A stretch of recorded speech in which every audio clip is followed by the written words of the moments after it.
अब Redmi Note series भने चाहिँ नेपालमा एकदमै पपुलर सिरिज हो फोनको र हैन लास्ट इयर चाहिँ Redmi Note 13 Pro Plus 5G चाहिँ एकदमै one of the best phones रहेको थियो हैन तर फेरि प्रो मोडलले भने त्यति सारो माया चाहिँ पाएन भने त्यो फोनमा त्यति इन्ट्रेस्टिङ पनि थिएन तर यो पारेको जुन Redmi Note 14 Pro लन्च भएको छ नि त्यसको कथा चाहिँ बेग्लै छ के फर्स्टमा त यसपाली Xiaomi ले चाहिँ Redmi Note 14 Pro को 5G भेरिएन्ट लन्च गरेको छ जुन चाहिँ लास्ट इयरको जुन 13 Pro को 4G भेरिएन्टको तुलनामा धेरै नै राम्रो अपग्रेड हो अब अपग्रेड भइसकेपछि लाइक प्राइसमा त जम्प होला नि त अपग्रेड होला नि त हैन सो यसपाली चाहिँ के छ भन्दाखेरि लास्ट इयर 13 Pro को प्राइस 35,000 बाट स्टार्ट हुन्थ्यो भने यसपाली 14 Pro भने चाहिँ 40,000 बाट स्टार्ट हुन्छ सो यो प्राइस जम्पमा चाहिँ हामीले के पाउँछौँ त let's check it out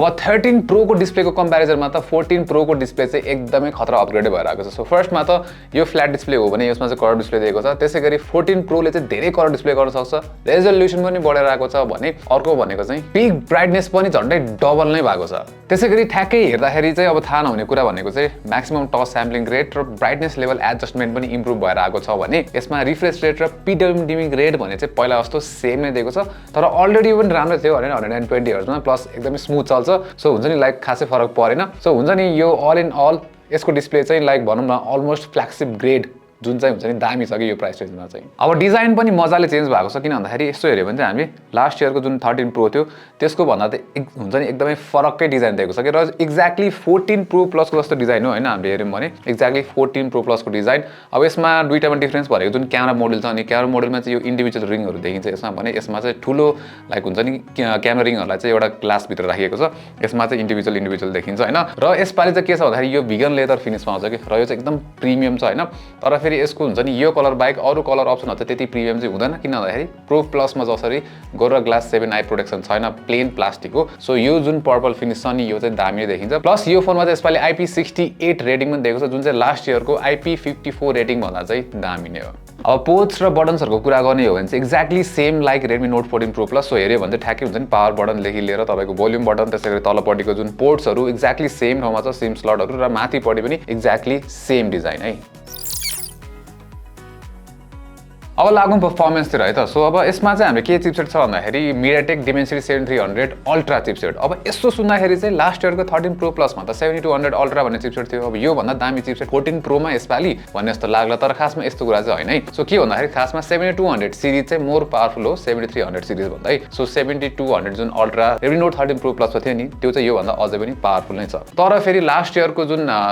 Redmi Note 13 Pro को 4G भेरिएन्टसँग कम्पेयर गर्ने हो भने त्यसमा G99 अल्ट्रा दिएको थियो जसको परफर्मेन्स चाहिँ हुन्छ नि लाइक योसँग कम्पेयर गर्ने हो भने 14 Pro को Dimensity 7300 अल्ट्राले त धेरै नै बेटर परफर्म गर्छ सबै बेन्चमार्क देखि लिएर गेमिङ सबै कुरामा हैन अब बेसिक जुन हामीले नेभिगेसन गर्ने एपहरु खोल्ने ओपन क्लोज गर्ने हुन्छ नि मल्टिपल एपहरु स्विच गर्दाखेरि त स्मुथ नै चलिहाल्यो प्लस गेमिङ पनि यसको राम्रो छ अब PUBG मोबाइलमा चाहिँ हामीले स्मुथ ग्राफिक्स र एक्सट्रिम FPS मा खेल्दाखेरि चाहिँ फ्रेम रेट एभरेज FPS 57 देखि 59 को पेजमा दिदै थियो हैन जस राम्रो ओभरअल गेम प्ले निकै स्मुथ थियो त्यस्तै अब अलिकति हेभी गेम गेन्सन इम्प्याक्टमा चाहिँ 14 Pro को लिमिट टेस्ट नै गर्छ है सुरुमा त गेम स्टार्ट गर्दा निकै अड्किरहेको नि थियो भने पछि गेम प्ले बेला चाहिँ अलि लो ग्राफिक्स त्यसैगरी 60 FPS सेटिङमा राख्दा एभरेज FPS चाहिँ 48 जति दिइरहेको थियो हैन र गेमिङ सेसन चाहिँ राम्रो थियो फ्रेम ड्रप्सहरु त भइहाल्छ हल्का फुल्का तर ओभरअल ठिकै थियो भने हिटिङ नि त्यस्तो खासै धेरै भएन हुन त अब हल्का वार्म चाहिँ थियो तर त्यस्तो कन्सर्निङ चाहिँ केही थिएन सो कुलिङ चाहिँ यसको एफिसिएन्ट नै लाग्यो हुन त अब अहिले जाडो महिना भएर पनि होला प्लस कम्पनीले चाहिँ ग्राफाइट कुलिङ टेक्नोलोजी भनेर लिस्ट पनि गरेको छ सो त्यसले पनि कन्ट्रिब्युट चाहिँ गर्छ होला तर अब यसमा एउटा घाटा चाहिँ के लाग्छ भन्दाखेरि 13 Pro बाट 14 Pro मा आउँदाखेरि चाहिँ स्टोरेज एक्सपान्सन भने चाहिँ छैन जुन चाहिँ 13 Pro मा 1 TB सम्मको थियो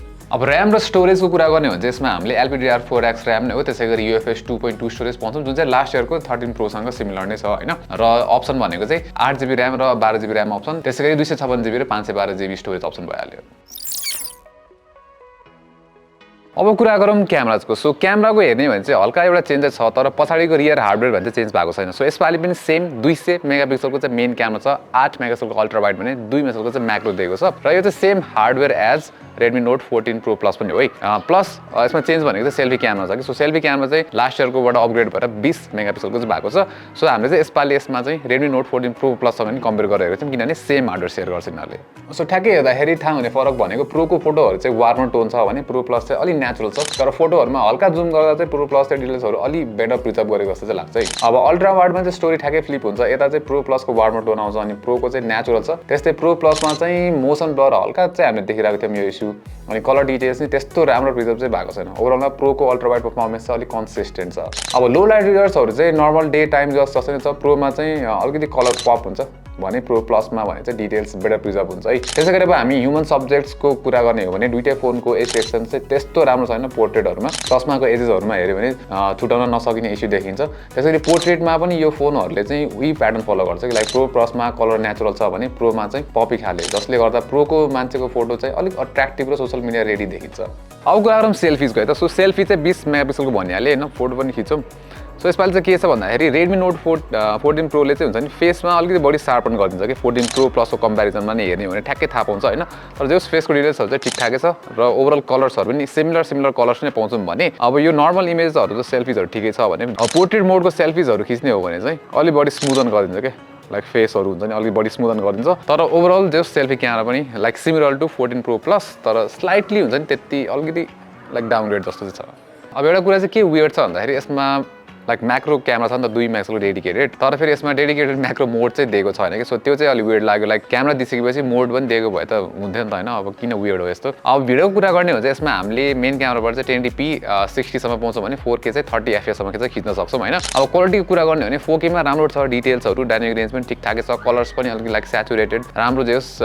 भनौँ न अब हेर्दाखेरि अपिलिङ देख्ने खाली नै भिडियो क्वालिटी पाउनुहुन्छ 1080p मा डेफिनेटली अलिकति बढी नोइजी फुटेज चाहिँ छ त्यही पनि यो प्राइस रेन्जको लागि राम्रो भिडियोहरु क्याप्चर गर्छ र OIS भएको कारणले गर्दाखेरि चाहिँ फुटेजहरु स्टेबलाइज नै छ भने त्यो ब्लबिङ इफेक्ट चाहिँ ठ्याक्कै देखिन्छ के लाइक EIS ले काम गरेको जस्तो त्यो देखिन्छ हैन EIS पनि छ त यसमा र 14 Pro Plus side by side compare गर्ने हो भने चाहिँ अलि बढी हुन्छ नि त्यो ब्लबिङ इफेक्ट चाहिँ देखिन्छ प्लस यसको स्टेबलाइजेसन 14 Pro Plus को जति चाहिँ राम्रो छैन फेरि सेम हार्डवेयर नै भए पनि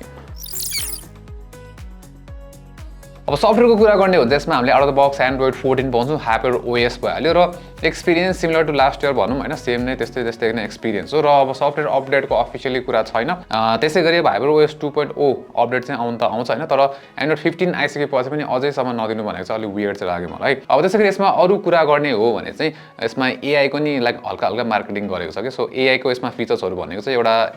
AI इरेजर हो सो ग्यालरीमा चाहिँ बेसिकली तपाईले मान्छेहरु सिलेक्ट गरेर चाहिँ रिमुभ गर्न मिल्छ ब्याकग्राउन्डको हैन नचाहिने त्यसैगरी अर्को भनेको चाहिँ स्काईको टाइपहरु चेन्ज गर्न मिल्छ लाइक स्काई रिप्लेसमेन्ट टाइपको छ प्लस अब अरु अपडेट अरु AI को जुन फिचर्सहरु त्यो चाहिँ अपडेट पछि आउँछ भन्ने कुरा छ जस्तै अर्को भनेको चाहिँ AI इमेज एक्सपेन्सन त्यसैगरी AI फिल्म भन्ने जस्तो फिचर पनि मार्केट गरिरहेको छ र यो चाहिँ फेब्रुअरी तिर चाहिँ लाइक सफ्टवेयर अपडेटबाट पुश हुन्छ ल र हाइपर OS 2.0 अपडेटमा नै आउन सक्छ लाइक हुन्छ नि